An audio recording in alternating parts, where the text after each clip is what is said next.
Those are Hi. little life notes, isn't it? Recording in progress. I know, it makes it really clear there's no surprises. So, so hello everyone watching this recording. I'm Elizabeth Stein of Belly and Body Care, and this is the interview series on self-love.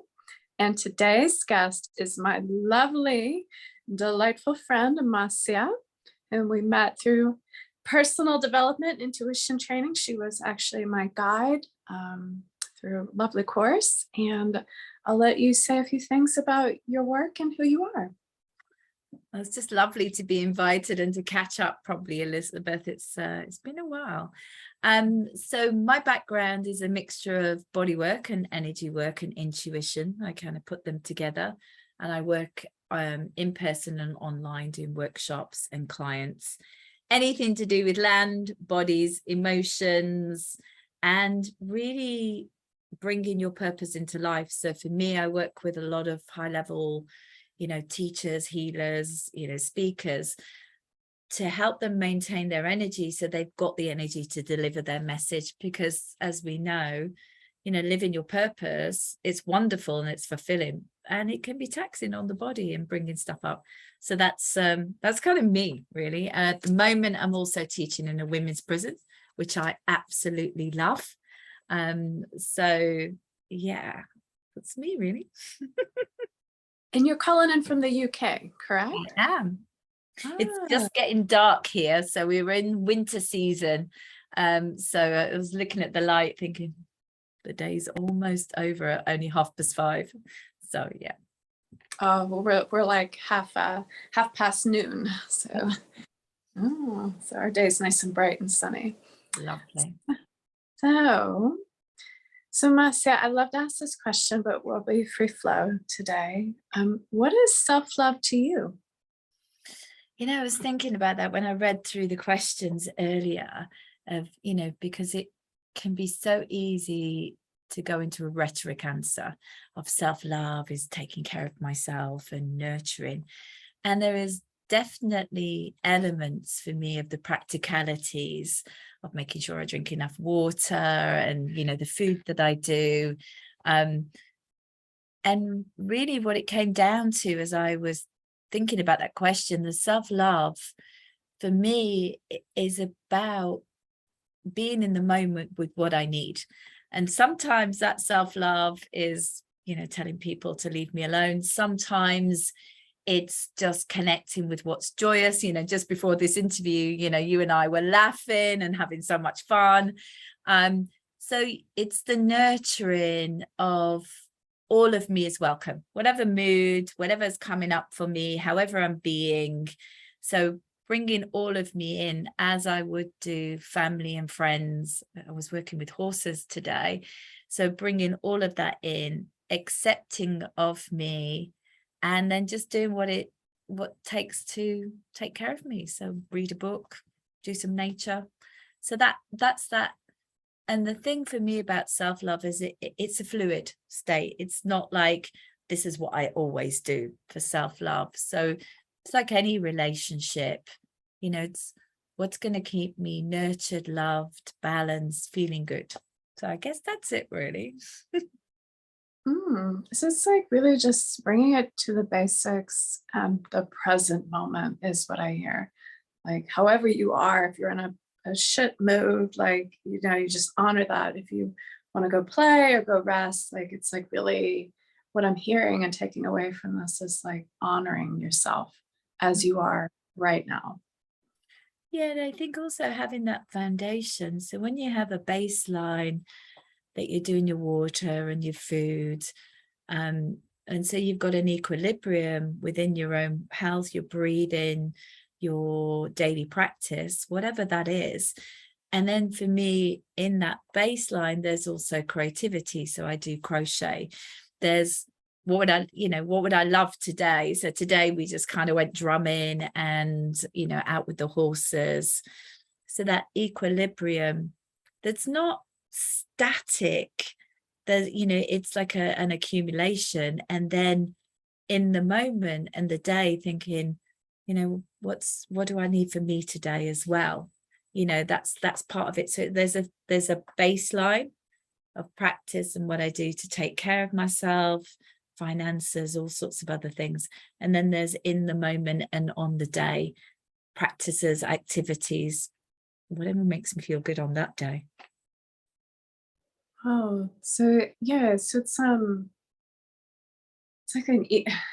I have such a nature background, so it's like an ecosystem. It's like there are these different players. So you've got like baseline, and have I eaten today? Have I slept well today? Have I, balanced my checkbook today? Those things. And then there's, taking out the trash. And then there's like, okay, but I need play. Like that's part of the medicine too. And then, maybe I need to go exercise. And then what would make my heart sing? So it's like really like this community is like forming self-care in your one being of Marcia. Yeah, and I think, ecosystems often actually how I describe it, because within an ecosystem and within a garden or a house or anything else, there's a level of maintenance. So partly sometimes self-care can be, like in a garden, I've got to cut away that rotted plant. I've got to, put in nutrition. Maybe the plants are sick, so I'm treating them. So the awareness within your own way of being of what needs to change, what are you getting rid of? What are you letting go of? For me with self-love, the willingness to meet yourself where you are. So as I've already said about whatever mood I'm in, but being connected enough to myself, so okay, that bit needs to be cut off, or that bit needs some extra, with lovingness as well. Not just like, oh, chop that branch off, I don't need that. But that presence with the seasons of my moods, the seasons of what's going on, and what else I need, so ecosystems are really good analogy. That's beautiful. It's so organic. I'm a gardener too, so I really relate to that. Sometimes it's hard to want to pull out that basil as winter's coming. So like, maybe I'll get 1 or 2 more leaves, but it's like, no, but these greens would really flourish and I'd really enjoy. So we're going to do this bit that I don't want to do. Yeah, no, this year, we've all come out of pandemic, and however we were in pandemic, many of us loved it. So introvert here, loved lots of it. Some of it I didn't, but again, that willingness to let go of what's no longer serving you, what's no longer nurturing you, and that can be habits and behaviors. And what I love about an ecosystem is it's a series of entities coming together, the sky, the trees, the earth, and how they nurture each other. So there's me doing my self-love and taking care of me, and you doing your self-care and self-love and taking care of you, and how I might be sharing some of my practices and nurturing, or I might be asking Elizabeth, can you give me a hug today? And trees and animals and ecosystems have that intelligence where they will ask for what they need. If a tree is diseased, the trees around it will send, or they'll withdraw so they don't get infected. They'll send nutrition, they'll share. And so another part of self-love for me is how we are in community, how we support, how we share without being dysfunctional. Oh, Elizabeth, you need, let me smother you, let me take care. No, whereas, that sovereign circle of your ecosystem meets my ecosystem to make something more, and we can withdraw, we can come together, there can be spring. I think it's powerful. Self-love, self-care. So I like the two. So self-love, like, to me, is nurturing, and self-care can be what I'm pushing away, what I'm doing for myself that I don't necessarily want to do, like exercising, like thinking about marketing, like, so that to me gives the two sides of it, which gives a more balanced approach. Wow, I'm taking that in, because it's so simple, yet there's so much nuance and complexity, just like an ecosystem. Yeah.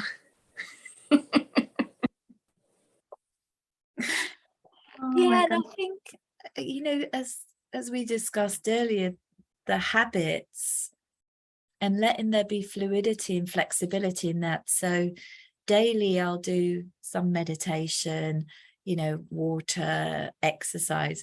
Some days exercise is running up and down my stairs. I live on the 3rd floor as I'm clearing out the trash. Some days it's more of a workout. Some days it's a dance. Some days my water is just water. Sometimes it's lemon water. Someone was saying to me today about cardamom and water. So it's that having those pillars that within that you move and change as well. So, big part of what self-love and self-care is for me is pleasure. Some days pleasure is sitting and watching Netflix and really enjoying it. Some days it's a book. Some days it's getting massage. Some days it's out in the wind. This morning I got up and I found an album, a CD that I hadn't played for decades, Tracy Chapman. And that was real pleasure. And I was dancing and singing and cleaning. And so again, in that ecosystem, things coming together rather than going, okay, I have to exercise. Let me do my 15 minutes exercise, tick. So that being yourself within that, but having that baseline that says, okay, I know for me, movement is really important on a daily basis. So I'm going to make sure that happens. And some days it is like, okay, just going to get through my 15 minutes exercise or my half an hour and then it's done. And a lot of the days it's just, let me do that differently. So it's being within your own limitations and habits, and responding to the environment is also part of self-love for me. And laughing a lot, as you know. Yes, I do. So I have a curious question. So that because it's just such a, I don't know, you've brought in like this new aspect of self-love as like this complex interweaving of like all these different areas of our lives, like in regards to like the things that are like in that category that we know we need to do or we should do. Like they say, balancing the checkbook or doing the dishes, like how, like, because I'm sure you've had days where like you don't want to do it, right? Like those things may not bring it. I mean, maybe some people are really into balancing a checkbook. I'm definitely not into that. But it's like, what do you do to help motivate yourself to do these practices? Again, meeting myself where I'm at is a big part for me. So if there's a part of me that's going, I don't want to XYZ, like, so water's a challenge for me. So I know drinking regular water helps my system. There are days where I go, I cannot drink that. I just don't want to. I don't care. I'll put up with the rest of it. And meeting myself in that resistance or that objection or the reasons why. So balancing your checkbook, there'll be something underneath, because balancing your checkbook is just an activity. It's what that means to us. So balance your checkbook could mean freedom. If I balance my checkbook, I can go on holiday, I can buy a car, I can do this. For some people, balancing your checkbook, it means you're responsible. There's an adulting and pressure that you don't want. You don't want to address the debts or the flow or the, money is the root of all evil. So when there's resistance in you, it's a part of you that's in resistance. It's not the whole of you. It's a part of you. Could be an inner child, could be the bit that goes, I don't want to do that exercise because it means all of these other things. And so we're all like our own bestseller. Like a bestseller is not about one person. There's a character, but all of the little characters in the background, the same with a movie. And so those inner parts of us that are saying, I don't want to do that today, meeting that part or even that thought, belief, whatever words you want to come to, with compassion and just saying, what's the resistance in this? Because if you try, for me, sometimes if I try and motivate and bypass and push through, We know that it's like, you know, when your mum said, go clean your room, you're like, I don't want to clean my room. You know, it's like all those energies have an impact. And so meeting myself with, why do I not want to do that thing that I know is really important for me? And some days it's just like, you know, I'm going to have a day off. I'm just not going to exercise, or I'm not going to balance my checkbook on Saturdays because I do it on this day. So when we meet ourselves with what the resistance is and listen to that conversation as to what's going on deeper. So sometimes I'll draw that, sometimes I'll just sit with it as a question. Then you can start to take the actions forward. If you try and motivate yourself, you're going against a flow of energy. Whereas when you say, okay, what I'm feeling and experiencing is I want to lay on my couch potato sofa because I've done so much this week and I'm just not going to do that. And then I go, okay, and I lay on my sofa for like 20 minutes and just be, you know, just fully be in that experience, and then get up. Or I'll go, okay, I hear you. You don't want to do a full exercise. What I can commit to or agree to is 10 minutes exercise. And I'm going to do that at 1 o'clock. And so there's an agreement and a consent and an awareness that then starts the, okay, that step forward. Because it can be very easy to go, well, I should be balancing my checkbook, and I'm silly because I don't. And then we can start to layer on top the guilt, the shame, the responsibility, the pressure. And so what became, I don't want to do my checkbook, now becomes this little, I don't know, delicate flower underneath this stack of rocks. And this flower's never going to get out. You know, it's like kind of pushing up. So that idea of just one step forward, and, you know, whether you've got your purpose, whether you've got your agreements to yourself, whatever you've got that are in place that you're reminding yourself, you know, for me, I'm 54. I want to be active. I want to be living my life. I don't want to be on medication. I don't want to be in pain. And there's nothing wrong with those things, because that can be a part of life. But the more I can do with my self-care and my well-being to get that equilibrium, the less likely those things are to be. So that's what kind of carries me through. It doesn't motivate me necessarily, but it kind of helps me just to keep walking with it. And then when you start your exercise, some days it's like, okay, I made my 10 minutes and I'm done. And some days you suddenly go, oh, wow, I did 45 minutes and that was amazing. Yeah. So those are some of the ways. Yeah, just meeting yourself, what's going on, without, you know, suddenly going, oh, I'll go and do a course on why I'm thinking like that. And just give yourself grace, you know, give yourself the space to then step forward. What about you? What sort of things do you do when that's happening?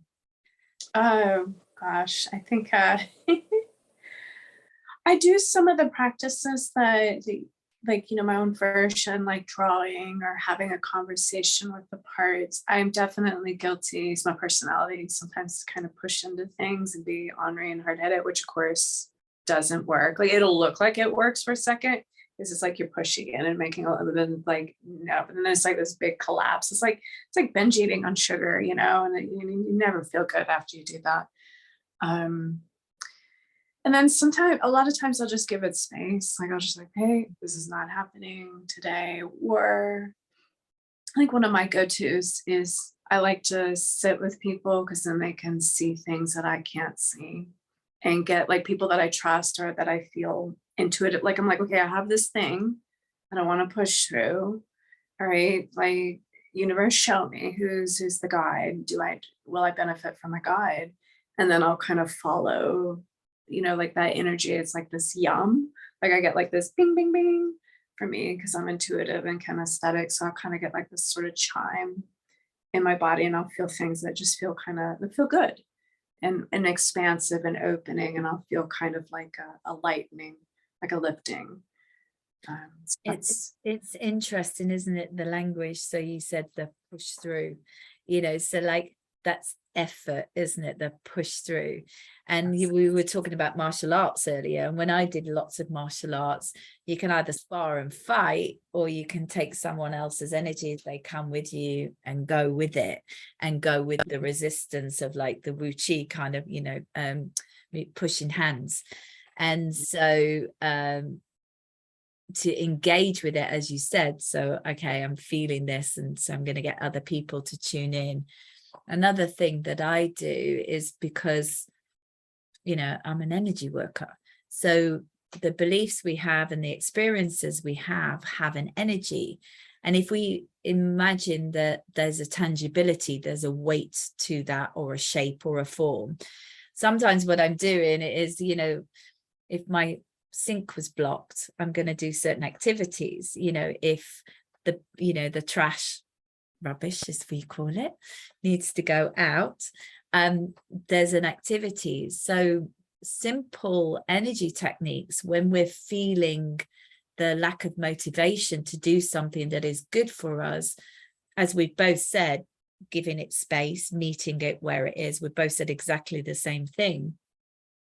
And then having a way of letting that energy move through you. So a very simple way is, when energy's stuck, we're not motivated to do things. You know, one of my favorites is this idea of when sun comes through your window, it just comes through your window. And so that stuck feeling or resistance, I can just imagine it going straight through my body. So instead of being stuck in that, I don't want to exercise, why should I exercise, I should exercise, and all that ping pong energy, just going, okay, let's just let that, you know, whether you want to go down to the ground or whatever. And also that idea of what technique would work. So for me, when I'm feeling resistance, you know, I'm playful, as you may or may not have gathered by now. So my imagination might come in like a little cartoon character and think, okay, well, what I want to do with that energy is I want to chop it up, or I want to just like mix it up, or Rubik's Cube it. So letting your imagination step in with how to change the form of energy as it is currently, which is stuck, resistant, hurt, holding back. Because the reason we resist, put off doing things that are good for us, is not only the beliefs and parts of us, but it, you know, it's that part of us, ego, whatever you want to call it, that has this, I don't want to be seen, I don't want to be, you know, loved, that gets in the way. So being with that and letting a playful energy come in, or as you were saying, you go to your intuitive friends to start to look, you can have your inner counsel that can come in and go, okay, I've got stuck energy about exercising. Who's got an idea? Like you would do with your friends, and your imagination will come up with going, okay, just run up and down stairs 4 times, take the bin up, that'll do it. Or actually put some music on. And so giving a space for the energy to move through you that's stuck, as well as bringing in a different perspective, because you can be depressed and it's cold in the winter and it's the light's gone, yeah, all of this.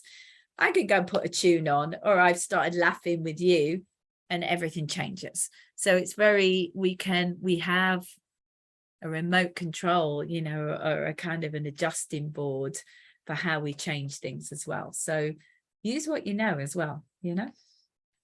Yeah, absolutely.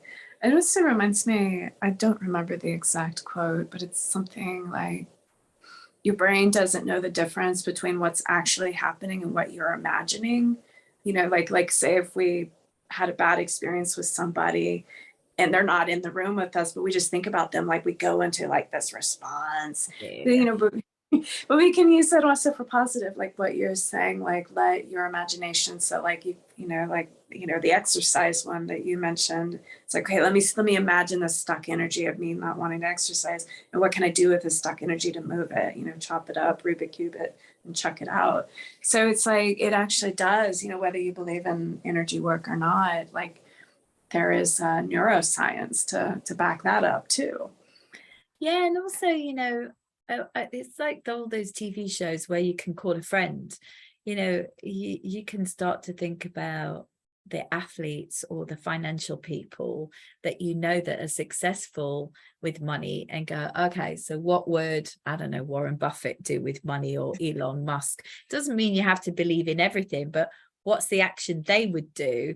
You know, like there's lots of athletic people. We've just had the London Marathon in here, you know, normal people doing 26 miles and taking hours and hours, and the ones that were through in however long it was.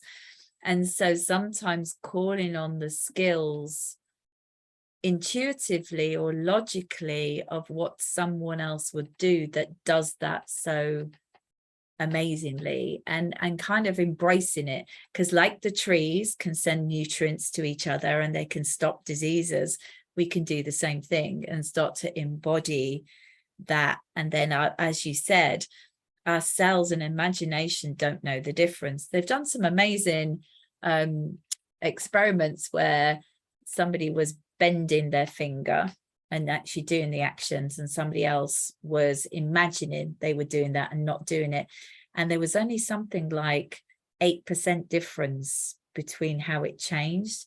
So the power of our minds is, you know, phenomenal. And sometimes it's just like having in practice, I know I'm going to not want to exercise, so here's my 3 tips that will make me exercise. You know, the bit of me being old and shriveled, I don't want to do that. The bit of me being on safari because I'm fit and healthy, that. So you can use a toolbox that engages your activity and therefore has an inner drive rather than a motivation that pushes, you know, because then, you know, there's different ways of approaching as well. And sometimes you do need to go, okay, I'm going to do this, you know. It reminds me of people that motivate, you know, like instill people to follow rules through fear and dictatorship, and those that actually encourage and like, and you know, we're going to do this for a better society and like have great lives for our children's children. And yeah, it's totally different energy. And one's uplifting and one is like still suppressing, even though it's pushing, as you mentioned. Well, Yeah. I think, like, can you imagine if your oak tree turned around and went, drop your branches now, do your leaves, do this, it's time to do this, da, da, da, da, da. Like, can you imagine? Nature would be this whole different thing, you know. Can you imagine in the background of a sunrise that we experience as this beautiful spiritual phenomena, and in the background there's the get up, you should be up to this height by now, the person in England is waiting, you know, da, da, da, da, da. You know, that whole kind of frenetic, rather than, you know, the sun is doing its thing because it's in orbit, it's in action, you know. And I think sometimes we can forget as humans that we are an ecosystem, we are a being, we are instinctive, we've got our stuff in the way, but your body knows how to do these things as well. I think as people, we can so overcomplicate it, can't we? I think I'm going to forget being an energy worker. I'm just going to start being a stand-up comedian. It's like, I'll join. We do a little duet. yeah. Laughter heals. It's good for the soul and the body. But I think, you know, to go back on a little bit more serious, I think, you know, having a balance of the push elements of why we want to do something and the kind of drive elements, the softer ones together, having both of those, because on some days the push is going to work, and then some days, you know, the other things are going to work. And self-care, self-love for me is having those different approaches. It's not just, I'm going to get up and do my mudras and write my incense and my world is all going to be harmonious, because if that was how it was, great. Some days, there's days I need that motivation or that inner drive so that I can experience longer periods of peace, longer periods of health, longer periods of harmony. But it, you know, as we know, it's not real life, is it, to think that it's always self-care, love, you know, it's just always zen, you know. So part of that self-care and self-love is being with myself when I'm like, you know. too, you know. Yeah. How do you deal with that, socially? Because there is so much misunderstanding around kind of the darker, heavier emotions. Um, what I changed about myself, I'm a nurturer, natural and nurturer. And so where I used to come was trying to help and educate people to know how to do their energy, to have a better life. I could see empathically somebody in pain and low energy.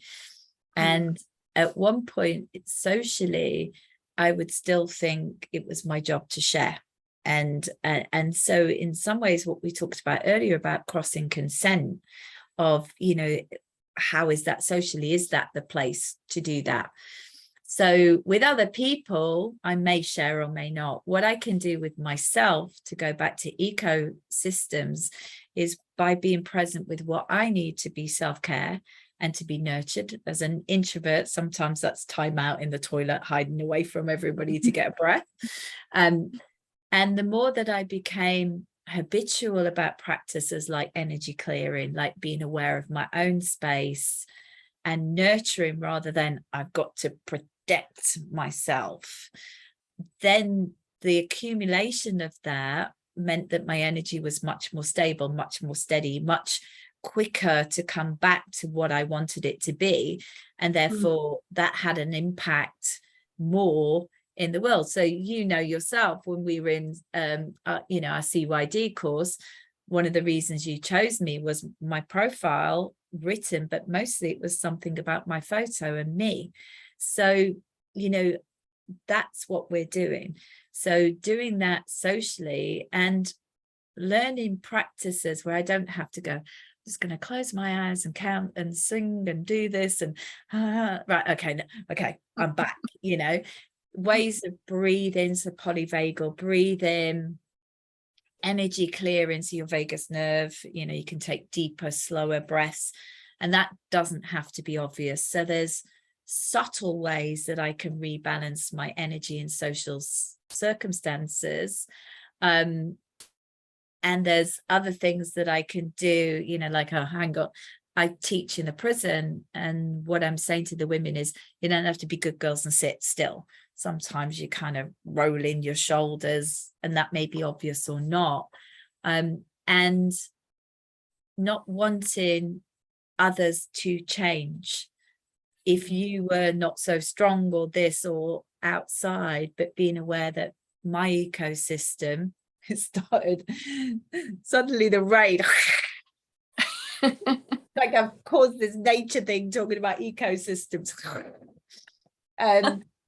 So having that environment in myself of ways that I do that at home, where it's deeper, baths and all sorts of stuff, so that then in a social environment, I can listen to my own body and my own needs, and then sustain from that atmosphere. Or sometimes I go, I just need to go and get my crystal, rub myself all over. And, so having a toolbox of different ways to maintain your energy, to do self-care, to do self-love. My friends laugh at me because sometimes I'll just send myself a message on Facebook saying, wow, you're doing amazing today. And then I'll forget I've sent it. And then I'll go home later and I've got a message from myself. And I was like, like little things that I do, how I would nurture somebody else, saying, I appreciate you, Elizabeth. I appreciate this opportunity. I do that with myself as well. And so here, you've got your thymus bone, and it's in between the heart chakra and the throat chakra. It's also part of the polyvagal system. So here, there's other beliefs there that this is acupressure points and, to do with past lives. So I'll often, you've noticed, you'll now know what I used to do on calls, is sometimes what I'm doing here is a soothing to regulate my own system, which can be done quite easily in public without looking too weird. And sometimes what I'm doing is like, I appreciate myself, so I'm building, I see me, you know, and if I can't do that physically, I'll have a sense of, I'm doing well, you know, I'm appreciating myself, I'm enjoying this, you know. And so we can stockpile in ourselves very subtly for the days when self-care is like, I hate myself, what am I doing? Well, you know, all of the other stuff. Oh my God, what did I look like on that interview? And I've almost got, you know, an anchor or a build up here of, okay, whatever I've done or experienced today, I appreciate me. I have space for me. I have compassion for me in all my expressions, you know, and having that, probably one of the ones that I use the most, because I think coming back to your own body, your own energy, and just having that, you know, some days I really love myself and really like myself, and other days being in relationship with myself is tough, you know, when I've got, you know, some depression going on, or some anger or frustration or shame and guilt. Like some days that relationship with myself can be very difficult, and in those moments my mum would love me anyway, you know, she might be telling me off, but she'd love me anyway. So coming back and stockpiling, so when I'm not feeling great, coming back to that place and checking in with that reservoir of I appreciate myself, helps my nervous system and my turbulence settle. So those are some of the ways that I do that socially. Yeah, those are some of the ways. It'll probably be very helpful for the highly sensitives out there, which I tend to attract, and I imagine you do as well. Not at all, Elizabeth. Not at all. I attract the ones who ask loads of questions, loads are in their heads, loads of this. Yeah. No, that's how you work. It's not how you are. Yeah, that's true. That's true. Yeah, no, it's way different. Yeah, and I love because this is also bringing you to the present moment. You know, when you're lost in your head, and it's like, oh, here's my body. You know, that's my skin. What's the temperature? Like these are all like really amazing grounding techniques, just to kind of bring you present. So a lot of times it's just the chatter, you know, running away. That's like having us feel certain ways. And if you think about it, you know, premature babies, they put them on skin. Animals bring the baby to them, or a wounded animal will bring an animal to it. So that's self-soothing, which is also, for me, it's self-empowerment. So when we bring our vulnerability to ourselves, we are a dynamic being, you know, whether you believe you're divine being, spiritual being, Marcia from Sheffield, doesn't matter. The fact that you can bring your vulnerabilities to your power center and your heart and your energy will automatically begin to soothe you as well, whether you know it or not. You know, I can feel it in myself, you know, my voice is quieter, I'm calmer, you know, there's a difference within myself. And it's not that I was nervous before, but I noticed that for me, that's part of my self-care, is really coming back to myself, you know, and then I've got more to give, you know. So yeah, love it. Oxygen mask on you first, then your neighbors, in the case of an emergency. Unless you're an octopus, and then it's everybody at the same time, including you.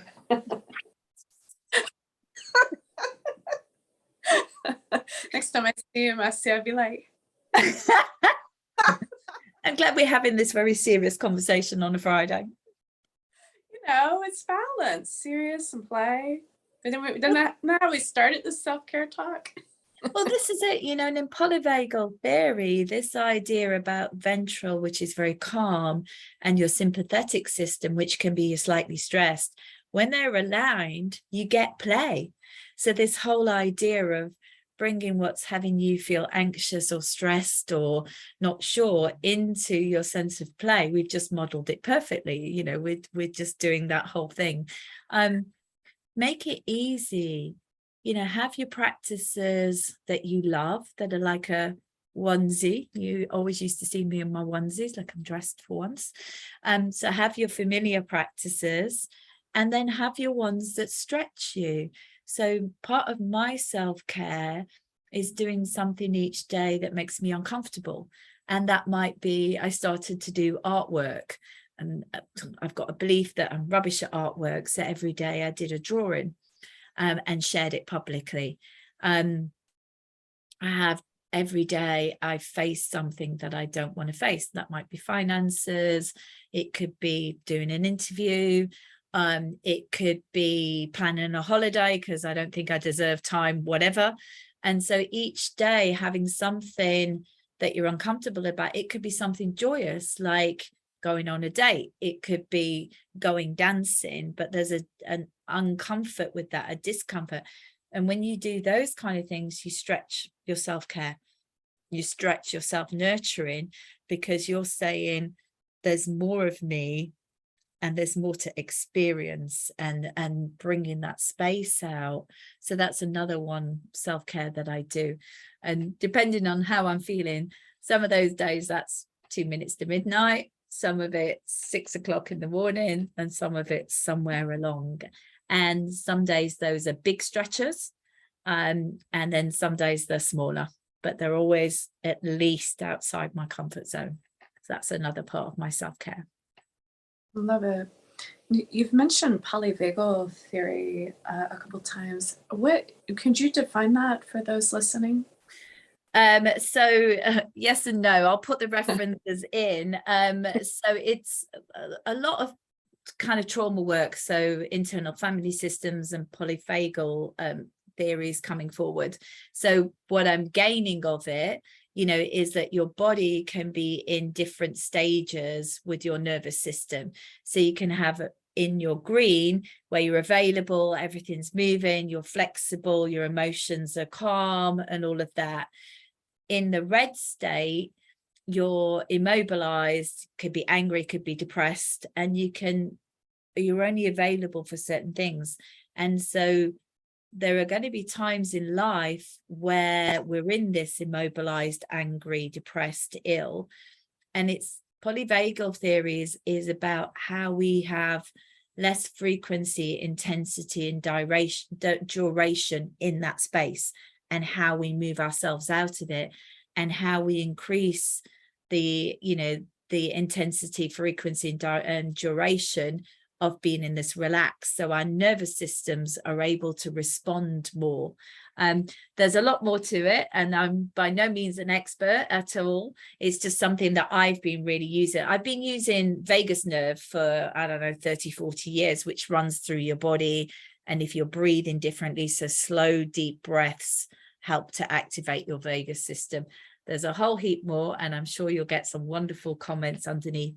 It is powerful. It is worth researching and bringing into your life, because the simplicity, and it's one of the things that really has impacted my life, is understanding how I get into those states, what happened in those states, and then how to move myself through so that I don't get stuck in those anymore. It's like going back to homeostasis. Yeah. In the nervous system, but that regulates everything. Yeah. Oh, I really enjoyed this time with you, and it's been delightful and fun, and I love the little play comedy sideshow. Are there any closing thoughts or remarks you would like to leave? So just to sum it up, for me, self-love and self-care are hand in hand. So doing what keeps me strong and well, exercise, water, finances, home, that can seem mundane, boring, unnecessary. So doing that maintenance kind of thing. Like I've got to do an MOT on my car. I've got to do maintenance on my car. Otherwise it's a problem.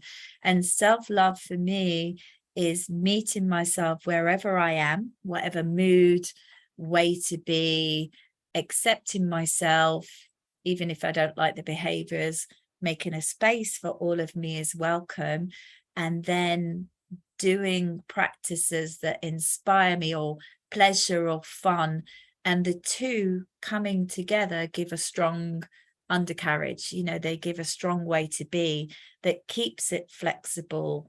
And in the middle of that, there's intuition, there's wisdom, there's the changeability. So although I do a lot of the same practices in that space, there'll be exercise today is going dancing with my friend. It's not on the machine. So there's this gap in between that keeps it all fresh. And when you stop doing it and you get stuck, which you will on daily or regular basis, how you keep walking and move that back through. And so how you fall out of it, what you say to yourself, what you do, what you stop doing, and then how you get back on it, because we're human and we're cyclical, we're cellular. So we're going to get rhythms and seasons. So those two together for me, self-love, pleasure, what I'm doing, how I'm meeting myself, how I'm holding space for myself, and the due diligence of self-care that helps that foundation of my life to run.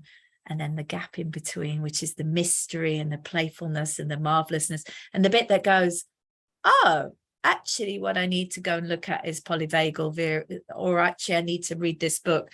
I actually came across Shonda Rhimes's book, and it's not my kind of book, and it was I was staying in the tent, and reading that suddenly is all about saying yes to my life. Hence one of the reasons I said yes to this interview. So in that space, things can show up, like my friend Nadia coming today, and we spontaneously went and worked with horses. So in that flow, when you've got that harmony and that space for adventure and play and mystery and intuition and collaboration and community, so that it's not a static structure, there's fluidity. That's to me is all of it together, and play. Play is very important. It's highly underrated for us adults particularly, but even children, they need to play too. Definitely they need to play. Oh, yeah. I love it. Well, if people want to work with you, because you do like work online, energy healing, coaching. So you have a website or a way people can. I don't have a website. That's one of my things in action. You can find me on social media. So Marcia Gladwin, you can direct message me. There will be workshops coming. I've got a couple planned. So I'm really working with people, teaching them how to do their energy. There's natural body scrubs with energy coming up. So there's a program. I work one-to-one with clients. I also work in groups. So you can reach out and just kind of connect with me as to what you want if you've done some intuitive work with me anyway. So just connect, find out what you want. So one-to-one things, group workshops, laughter. So social media is the easiest way to find me. And if they're in London, they can maybe get a body work. So London, sometimes I'm in different places as well. So I work online and in person. The moment I'm teaching massage and I'm teaching some facial stuff. So I have a background in natural beauty as well. So reach out, watch my social media. And if you're going to friend request me, just say, I know Elizabeth. So, know where you're from. All right. Well, thank you again. I'm just going to hit the stop here, but you can hang out. Oh, thank you so much, Elizabeth.